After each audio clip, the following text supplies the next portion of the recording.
틀어주세요. PPT. 안녕하세요. 싱가포르 선교팀장 경유나입니다. 저희 팀은 제한되는 것이 많고 우리가 할 수 있는 것이 아무것도 없는 싱가포르라는 나라를 다녀왔습니다. 싱가포르는 우리나라와 삶의 방식이 크게 차이가 나지 않는 도시국가입니다. 그러다 보니 선교에서 방문하였던 곳들은 모두 현재 우리 삶에서 쉽게 접할 수 있는 곳과 별반 다르지 않았습니다. 처음에는 이런 도시에서 어떤 선교를 할 수 있을지 궁금하기도 한편으로는 걱정이 되기도 하였습니다. 그러나 이런 걱정이 무색하게도 하나님은 저희에게 참 많은 것들을 보여주셨고 많은 깨달음을 주셨습니다. 그 깨달음은 오히려 도시였기 때문에 얻을 수 있는 귀한 깨달음이었습니다. 지금부터 저희의 싱가포르 선교 이야기를 들려드리겠습니다. 시작 전부터 하나님의 일하심을 경험한 종이의 이야기부터 들려드릴게요. 저는 대학 합격 발표를 앞두고 수련회에 불안한 마음으로 참석했어요. 대학만 붙게 해주신다면 교회 학교 봉사도 하고 선교도 가겠다고 하며 하나님께 간절히 기도했습니다. 예배 후 EMS 팀장님이 선교를 가자고 했을 때 학교 합격 문제와 자금 문제로 걱정이 있었음에도 불구하고 가겠다고 당당히 말할 수 있었습니다. 그 두 문제를 하나님께서 해결해 주실 것이라는 믿음과 기대가 있었기 때문이죠. 학교 합격은 하나님의 뜻대로 될 거라고 믿었습니다. 자금 문제는 여러 간증을 통해 들었듯 하나님께서 충당해 주실 것이라는 확신이 생겼는데요. 저는 지원한 모든 대학에 합격하며 진학에 성공했습니다. 이제 선교비에 대한 걱정이 시작되었습니다. 하지만 이때부터 하나님께서 저를 위해 어떤 계획을 세우셨을지 기대되었습니다. 전에 찬혁 형이 저에게 말하길 선교에서 자금 문제는 생기지 않는다고 했습니다. 그 말이 사실이었습니다. 부모님이 선교비를 빌려주셨고 돌아온 후 갚았어야 했는데 싱가포르 일정 직전에 원하는 직종의 알바를 구하게 되었고 선교 일정이 끝난 직후에 일할 수 있는 기간까지 딱 맞는 알바를 구하게 된 거죠. 이런 일을 겪으면서 하나님의 일하심을 부정할 수 없게 되었어요. 선교에서 바라던 경험들을 출발하기도 전에 이미 하나님께서 준비해 주셨다는 느낌이 들었고 선교 시작 전부터 하나님의 역사하심을 느껴 감사했습니다. 아멘. 다음이요. 싱가포르는 다인종, 다문화가 공존하고 있는 나라입니다. 종교도 물론 다양하게 있었고 서로의 종교를 존중해주는 나라였습니다. 다음이요. 이렇게 세 가지 사원을 다녀왔는데요. 힌두 사원에 갔을 때 그곳에 기도하러 온 할머니 한 분이 저희에게 먼저 말을 걸어오셨습니다. 너희는 무엇을 믿느냐고 물으셨고 저희는 크리스천이라고 답하였더니 그럼 너희는 너희 신에게 기도해. 나는 여기 있는 신들에게 기도할 거야 라고 하면서 우리를 이단으로 생각하고 눈살을 찌푸리는 것이 아니라 우리의 마음을 존중해주는 모습을 보았습니다. 이런 모습은 어느 사원을 가도 동일하였습니다. 그곳에서 느꼈습니다. 우리는 기독교인이 아닌 다른 이들을 사랑하고 살아가고 있는가, 배척하고 틀렸다고 손가락질만 하고 있지는 않은가, 예수님이 말씀하신 사랑이 이것이 아닐 텐데 라는 생각을 하게 되었습니다. 그곳에서 느낀 예지의 이야기를 들려드릴게요. 이번 싱가포르 선교는 어떻게 주님만을 바라보는 삶을 살아갈 수 있을까에 대한 답을 찾아가는 일련의 훈련이었습니다. 어떻게 하면 우리의 삶이 신앙과 합치게 되며 살아갈 수 있을지 도시의 여러 방면에서 보여주셨는데 가장 인상 깊었던 곳은 다름 아닌 타종교 사원이었습니다.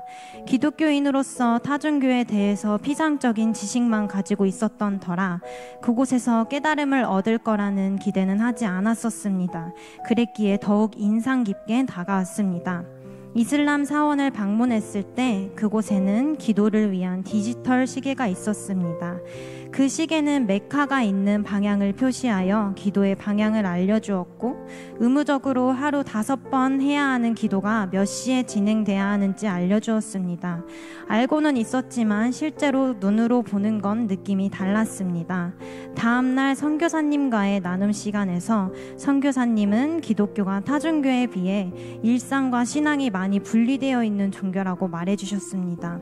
이 이야기를 듣고 전날 보았던 이슬람 사원의 디지털 시계가 떠올랐고, 그분들은 일상이 곧 신앙이구나를 깨달았습니다. 깨달음과 동시에 저는 저의 신앙생활을 많이 반성했습니다.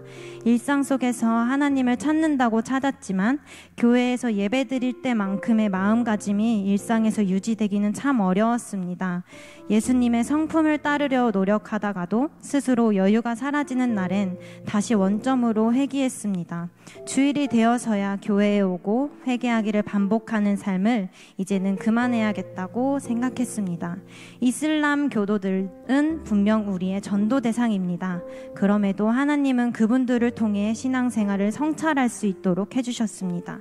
서원 방문은 저의 신앙을 단단히 무장하여 매 순간 하나님을 바라보며 삶을 살아가고 악을 이겨내겠다고 다짐하게 된 시간이었습니다. 이 귀한 다짐이 지속되도록 노력하며 살아가겠습니다. 아멘.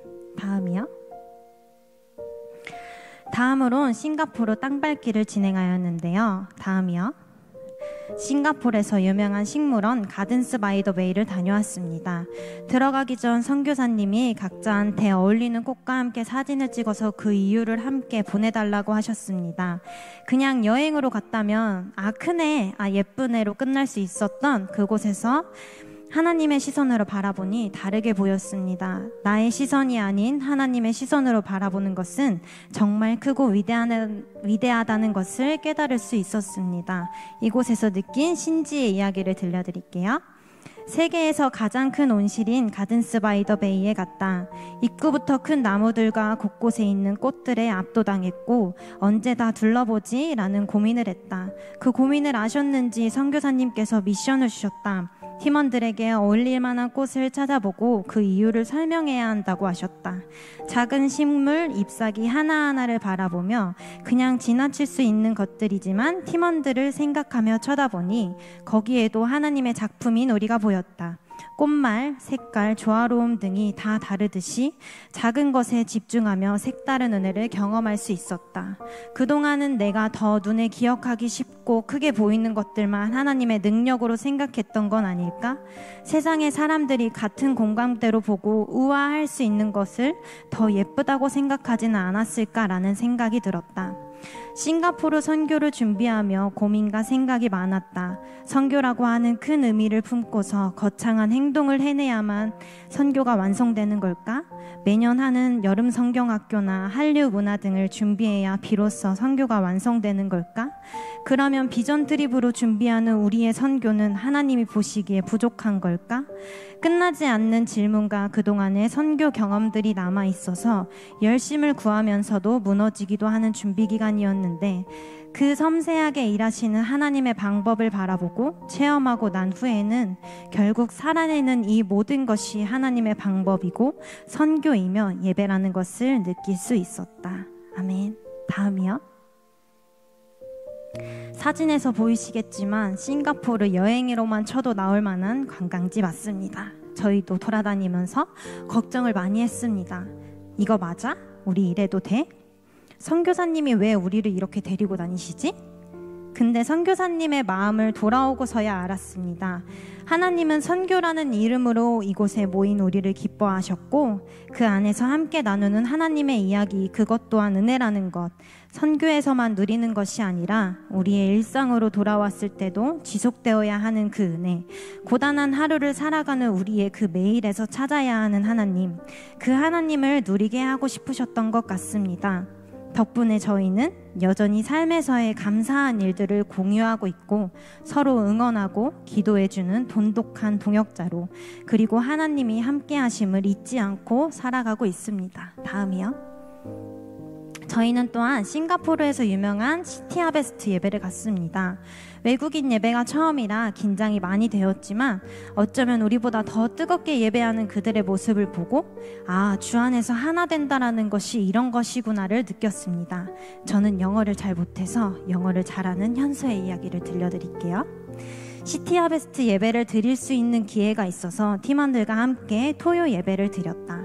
싱가포르 사람들이 드리는 현지 예배를 체험할 수 있는 좋은 기회였기에 가기 전부터 그들은 어떻게 하나님을 예배하고 어떤 말씀을 나누는지에 대한 기대가 컸다. 현장에 들어선 순간부터 그 뜨거움을 느끼기에는 너무나 충분했다. 진심으로 찬양 드리는 싱가포르 사람들에게서 벅참을 느낄 수 있었다. 찬양 후에는 목사님께서 영어로 설교를 해주셨는데 영어가 어려운 팀원들을 위해 잘 기억해서 꼭 나중에 설교를 나눠야겠다는 생각으로 열심히 들었다. 하나님께서는 멀리서 우리를 바라보시며 우리를 부르고 계신 것이 아니라 우리를 품에 안고 계시며 그렇기에 아무것도 안 보이는 듯하나 가장 가까운 곳에 하나님이 언제나 우리를 지키신다는 너무나 귀한 위로의 말씀이었다. 타국에서 이렇게 귀한 예배를 드리고 나니 전 세계에 이처럼 하나님께 찬양하고 예배드리는 사람들이 있다는 생각에 하나님에 대한 경외와 왠지 모를 든든함이 생겼다. 하나님께서는 어디든 계시며 어디서든 사랑을 보내고 계시는구나를 깊이 느낄 수 있었다. 영어를 잘할 수 있게 해주셨기에 팀원들과 이러한 귀한 말씀을 나눌 수 있게 허락하심도 너무나 감사했다. 싱가포르에서 귀국하고 시간이 지난 지금도 이따금씩 두려움이 오곤 할 때 이때 예배의 말씀을 돌이키게 되곤 하는데 그때마다 나를 품에 안고 계신 하나님을 묵상하며 그 사랑을 다시 느끼게 하신다. 그 사랑을 전하며 사는 삶의 선교자가 되어 살아나겠습니다. 아멘. 다음이요. 또한 저희의 주된 사역이라고 말할 수 있는 기도 모임 및 나눔. 저는 팀장으로서 이 시간들이 가장 귀한 시간들이 아니었나 생각을 합니다. 함께 할 수 있는 동역자들이 생겼다는 것이 얼마나 기쁜지, 끝을 알 수 없는 선교의 삶을 함께 걸어갈 친구들이 있다는 것이 정말 감사했습니다. 선교사님과 사모님과의 관계도 정말 돈독해졌는데요. 그중 가장 기억에 남는 것은 사모님이 작곡가셨는데 본인이 작사 작곡하신 곡들을 저희와 나누는 시간이었습니다. 기도 모임 중 생각이 나신다며 이내라는 찬양을 들려주셨는데요. 사모님이 이 찬양을 만드신 이유는 교회 예배를 가던 중 어떤 사람이 벤치에 앉아 울고 있었는데 그 어느 누구도 신경 쓰지 않고 예배를 가는 모습을 보고 이 찬양을 만들었다고 합니다. 이 찬양의 가사에는 외면된 많은 백성들, 듣지도 못하고 보지도 못하는 고통 속에 홀로 된 자를 모른 채 하고 예배하지 마라 라는 가사가 있습니다. 어쩌면 이 가사가 나의 모습이지 않을까 생각하였습니다. 나 혼자 살아가기도 힘든 이 세상에서 내가 누굴 품으며 살아가라고 생각했습니다. 그치만 하나님은 그런 마음으론 예배하지 말라고 하시는데 어쩌면 하나님의 영광을 위해 살아간 것이 아니라 지금껏 나의 영광을 위해 살아간 것은 아니었나 내 삶을 돌아보고 회개하게 되었습니다. 사모님의 찬양을 통해 하나님의 사랑을 배웠습니다. 예수님이 나를 아무 이유 없이 사랑하셨던 것처럼 다른 이들을 사랑하라고 가르쳐 주셨습니다. 그렇게 사랑하는 방법을 배우고 돌아왔습니다. 이렇게 걱정이 많았던 선교는 하나님이 함께 하시는 모든 순간이 선교하며 살아가야 하는 삶이라는 것을 깨닫고 돌아왔습니다. 싱가포르를 위해 기도해 주시고 후원해 주신 모든 분들 정말 감사드립니다. 저희 이번 겨울 선교 싱가포르로 또 가려고요. 함께 합시다. 감사합니다.